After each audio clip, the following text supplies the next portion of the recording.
Every single perk in Noobs in Combat explained. Perks are passive abilities different units have that usually make them more valuable in battle. Do note that different units may be better or worse with the same perk, so try to pay attention. Today I will be going over what each perk gives and or takes and how to get the most out of them.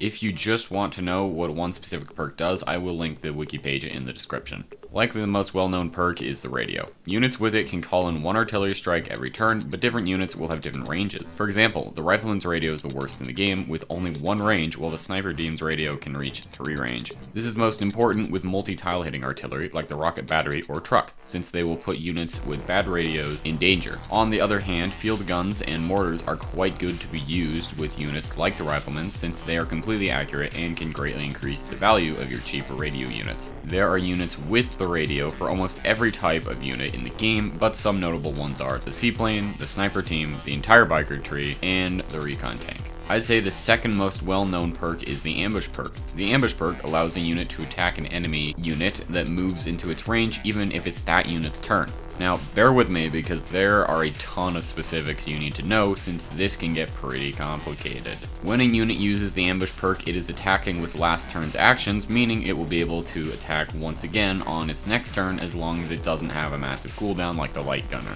However, this also means that if the unit actually did use its attack last turn, it will not be able to use the ambush perk during the coming enemy turn. Now, what attack is being used will slightly change the ambush perk, so it can be more effective and not waste itself. For example, the medium and light gunner's ambush will only activate on infantry and towed due to them being the weakest to it, while the missile tank's ambush will only activate on vehicles for the same reason. You can learn what it activates on by hovering over the ambush perk here. For better or for worse, there is still more to go over. The Spag has 2 attacks, but its ambush perk only works for its anti-air one. It is quite common that ambush only applies to one of multiple attacks, so be sure you know which one it is. Even further is the fact that most ships have anti-air guns that can only be used via the ambush perk. The exception to this is the cruiser, which can use its anti-air attack manually as well.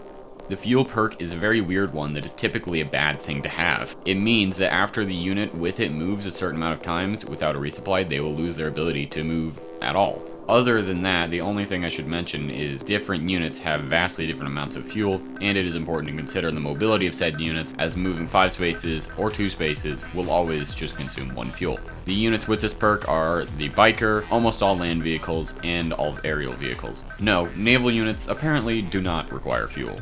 Multi-move is a very rare perk that with the right strategy can be devastating to your enemy. It allows a unit to move twice in 1 turn. However, the drawback is that it must move significantly less spaces in these 2 moves. On roads, you can move 4 spaces maximum, and on non-roads, you can move only 2. The value of this perk is being able to go into enemy territory, attack them, call artillery on them, or both, then leave safely. This is great, but there are 2 main counters for multi-move. The first is simply how much fuel you use. Despite both moves taking the unit a much smaller distance, they still use 1 fuel each. The second is anything from the anti-tank gun tree, as they have the ambush perk which could get it destroyed before being able to escape.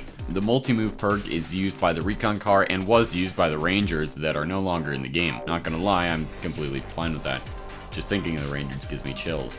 The multi-attack perk allows units to use certain attacks multiple times in 1 turn, which can help prevent them from being overwhelmed. There's not a ton of explaining to do since it usually just means you can attack twice as long as you have 2 different attacks to use. This perk is held by the multi-L tank tree and the supply carrier, however that just uses it to be able to supply twice in 1 turn. The transport perk allows a unit to hold and transport other units. This one varies a ton on who actually has the perk, so instead of telling you at the end what units can use it, I'm just going to generally explain how they all use it here. The 3 land supply units, or the supply wagon tree, can carry 1 infantry or towed unit. This isn't anything crazy since other than the supply truck on roads, these guys don't move much faster than their cargo would by itself. The units from the transport truck tree can carry many more infantry and or towed units, while also moving faster and occasionally having a way of defending themselves. Finally, the cargo ship can transport all land vehicles across the water, but depending on what you put in it, it may have less or more space. For example, infantry will only take up 1 out of 4 spaces, while a battle tank will take all 4. Also, by the way, the biker doesn't count as infantry when it comes to transportation. The scouting perk allows the unit with it to gain 2 extra visibility after standing still and not being damaged for 2 turns. The 2 turns only applies to being damaged and not not how long it has been stationary. There is no variation between units with this perk, but that doesn't mean some don't use it better than others. It is very useful for defensive units due to them not moving around much anyways. Units with this perk are the tank destroyer and missile tank, alongside everything in the biker tree except the biker himself. The healing perk causes the unit with it to regain 15 HP at the beginning of every turn. This will make a unit much more tanky, as the ones with this perk typically can't be one-shot, so they will typically have a chance to heal themselves unless they are overwhelmed. This perk is used by the M-Grunts and the unobtainable commandos. However, something similar that doesn't appear to count as the same perk is used by the half-track variant Ambulance. The Ambulance heals every infantry unit inside or one tile away from it every turn, which can make an infantry push or retreat much more effective.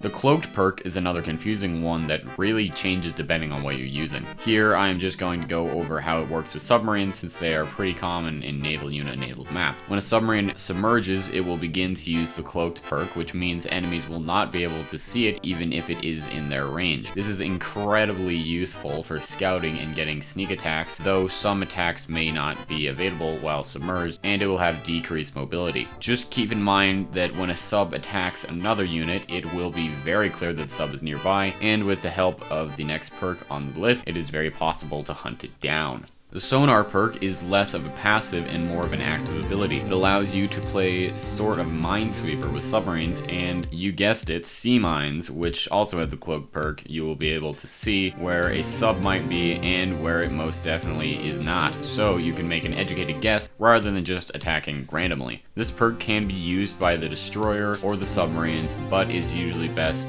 used by the destroyer since it is very effective against subs anyway. The Camouflage perk is similar to the Cloak perk, but is extremely rare and can only be used by AI exclusive units. It causes the unit with it to be only visible when right next to an enemy unit, and that's really it. It is only used by cloaked snipers and cloaked commandos on the lane to dead end map. Basically, you don't really have to worry about this one.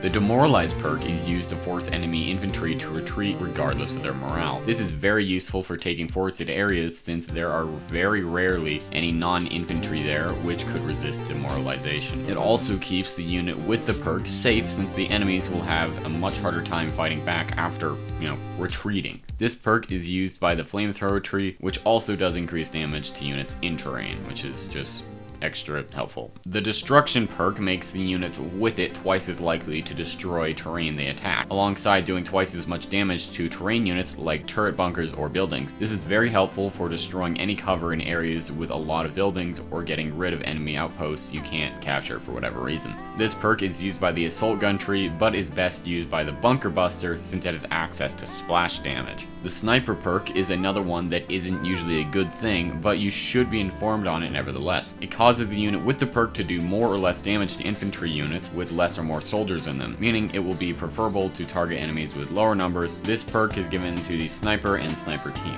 The Runway perk allows the unit to transport certain aerial units, similar to the Transport perk. The main difference is that you can only use this perk once per turn, so you can't dump 3 dive bombers out on the enemy's front porch at a moment's notice, and that the units being transported get a resupply every turn. It also should be noted that some units with this perk can only carry the seaplane and or the torpedo bomber. The units with this perk are the battleship, the cruiser sub, the seaplane tender, and the aircraft carrier. Also, you could count the airport building as having it if you want. Strict Orders is another obscure perk only used by an unobtainable unit, but this time it can at least be somewhat useful. This perk causes every infantry unit in a 2-space radius to be unable to retreat or be suppressed. This is most useful for capturing enemy buildings, as it is very common for the infantry doing so to be suppressed beforehand. The perk is only used by the allied command tank on the Defend Day map. Honestly, I think it's a great concept and should be obtainable by players. The final official perk is the Capture perk. This allows a unit to capture enemy buildings when standing right next to them and having a fresh movement action. Be wary of the fact that when this unit is suppressed, it will be completely unable to use the Capture perk, as it cannot move at all. The Capture perk is used by all infantry, including the biker for some reason. That's all for the official perks, but before I wrap up the video, I want to mention that I've decided to start giving shoutouts. All you have to do is comment asking for one on my newest video, and there's a good chance I'll put it in the next video. If you want, you can also ask for one at the end of a different comment as well. Anyway, make sure to like and subscribe, and here is our first actual shout out.